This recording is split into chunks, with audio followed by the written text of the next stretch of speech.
Hello అండి, అందరికీ నమస్కారం. Welcome to Telugu Jnananidhi. ఈరోజు మనం షెడ్యూల్స్ గురించి నేర్చుకుందాం. పాలిటీలో ద మోస్ట్ ఇంపార్టెంట్ టాపిక్ కదా షెడ్యూల్. మనకి 12 షెడ్యూల్స్ ఉంటాయండి మొత్తము. మనం ఒక్కో వీడియోలో ఒక్కో షెడ్యూల్ గురించి డీటెయిల్డ్ ఇన్ డెప్త్ లెవెల్లో తెలుసుకుందాము. ఈరోజు ఈ వీడియోలో అయితే మనం షెడ్యూల్ 1 గురించి కంప్లీట్గా తెలుసుకుందాము. వీడియోని స్కిప్ చేయకుండా ఫస్ట్ నుంచి లాస్ట్ దాకా మొత్తం చూడండి. మీకు చాలా ఇన్ఫర్మేషన్ అనేది ఖచ్చితంగా దొరుకుతుంది. మనకి భారత రాజ్యాంగం అమల్లోకి వచ్చినప్పుడు కేవలం 8 షెడ్యూల్స్ మాత్రమే ఉన్నాయి, కానీ ఇప్పుడు మనకి 12 షెడ్యూల్స్ ఉన్నాయి. మరి షెడ్యూల్ 1 అంటే ఏంటిది? షెడ్యూల్ 1 ఈజ్ భారత భూభాగం. మరి భారత భూభాగంలో ఏమొస్తాయి?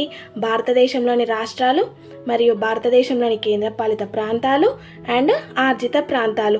మరి రాష్ట్రాలు తెలుసు, కేంద్రపాలిత ప్రాంతాలు తెలుసు. ఆర్జిత ప్రాంతాలు అంటే ఏంటివి? ఆర్జిత ప్రాంతాలు అంటే విదేశాల నుండి మనం స్వీకరించే ప్రాంతాలని ఆర్జిత ప్రాంతాలు అంటారు.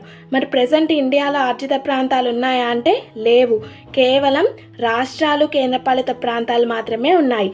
మరి ఈ షెడ్యూల్కి మనకి 2 ఆర్టికల్స్ అనేవి లింక్ అయి ఉంటాయి. ఒకటేంటిది? భారత భూభాగం గురించి తెలుపుతుంది. ఆర్టికల్ 1 భారత భూభాగం గురించి తెలుపుతుంది. ఆర్టికల్ 4 ఏంటిది? కొత్త రాష్ట్రం ఏర్పడితే షెడ్యూల్ 1 అండ్ 4 ఖచ్చితంగా సవరించాలి. షెడ్యూల్ 1 ఏంటిది? భారత భూభాగం. మరి షెడ్యూల్ 4 ఏంటిది? ఇది అప్కమింగ్ వీడియోలో మనం తెలుసుకుందాము. రాజ్యసభకు సీట్లు కేటాయిస్తారు కదా, అది షెడ్యూల్ 4. మరి కొత్త రాష్ట్రాల్లో ఏర్పడితే ఈ భారత భూభాగం మరియు ఈ రాజ్యసభ సీట్లను ఖచ్చితంగా సవరించాలి అని చెప్తున్నారు. 1వ షెడ్యూల్లో మార్పులు చేయడానికి ఆర్టికల్ 368 ప్రకారం రాజ్యాంగ సవరణ అవసరం లేదు. కేవలం ఈ షెడ్యూల్ని మనం సాధారణ మెజారిటీతో సవరించవచ్చు. మరి మనం 1954వ సంవత్సరంలో దాద్రా నగర్ హవేలీని పోర్చుగీస్ వారి నుండి స్వీకరించి 1961వ సంవత్సరంలో 10వ రాజ్యాంగ సవరణ ద్వారా కేంద్ర పాలిత ప్రాంత హోదా కల్పించారు దాద్రా నగర్ హవేలీకి.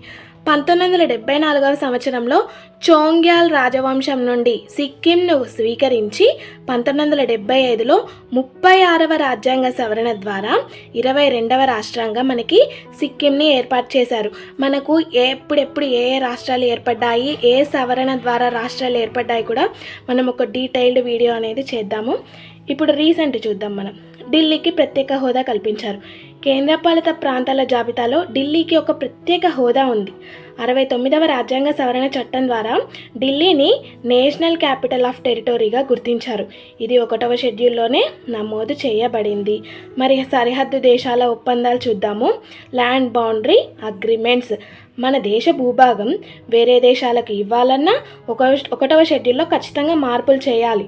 100వ రాజ్యాంగ సవరణ చట్టం ద్వారా ఇండియా అండ్ బంగ్లాదేశ్ మధ్య కొన్ని భూభాగాల మార్పిడి జరిగాయి.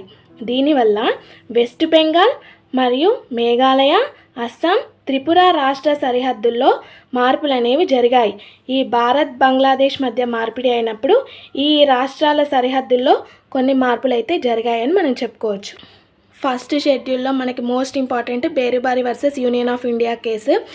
ఈ తీర్పు ఆధారంగా 1960 సంవత్సరంలో 9వ రాజ్యాంగ సవరణ ద్వారా బేరుబారి ప్రాంతాన్ని పాకిస్తాన్కి ఇచ్చి కూచ్ బిహారీ దీవులను పొందడం జరిగింది. జమ్మూ కాశ్మీర్ రాష్ట్రాన్ని, ఇది మనకు రీసెంట్ అప్డేట్, జమ్మూ కాశ్మీర్ రాష్ట్రాన్ని రద్దు చేసి కేంద్రపాలిత ప్రాంతంగా మార్చారు. దీనివల్ల రాష్ట్రాల సంఖ్య 29 నుండి 28కి తగ్గింది. మరి దాద్రా నగర్ హవేలీ, డయ్యూ డామన్లని ఈ రెండింటిని మనకి 2020లో విలీనం చేశారు. అందుకే ప్రజెంట్ 8 కేంద్రపాలిత ప్రాంతాలు మాత్రమే ఉన్నాయి. అంటే ఇప్పుడు మన భారతదేశంలో ఎన్ని ఉన్నాయి? 28 రాష్ట్రాలు, 8 కేంద్రపాలిత ప్రాంతాలు మాత్రమే ఉన్నాయి. 1950లో ఏమైందంటే 1950లో 4 రాష్ట్రాలను రద్దు చేసి 1956లో 14 రాష్ట్రాలు ఆర్ యూనియన్ టెరిటోరియలను ఏర్పాటు చేశారు. అప్పుడు ఏర్పాటు చేసినప్పుడు మనకి ఈ మొదటి షెడ్యూల్లో భారీగా మార్పులు అనేది చేయడం జరిగింది. మనకి ఈ షెడ్యూల్స్ని గుర్తుపెట్టుకోవడానికి నేను ఒక ఈజీ కోడ్ కూడా చెప్తాను. 12 షెడ్యూల్స్ మనం కంప్లీట్గా నేర్చుకుందాము ఒక్కొక్క వీడియోలో ఒక్కో షెడ్యూల్ గురించి. సో ఈరోజైతే ఇది ఫస్ట్ షెడ్యూల్ గురించి డీటెయిల్డ్ ఇన్ఫర్మేషను.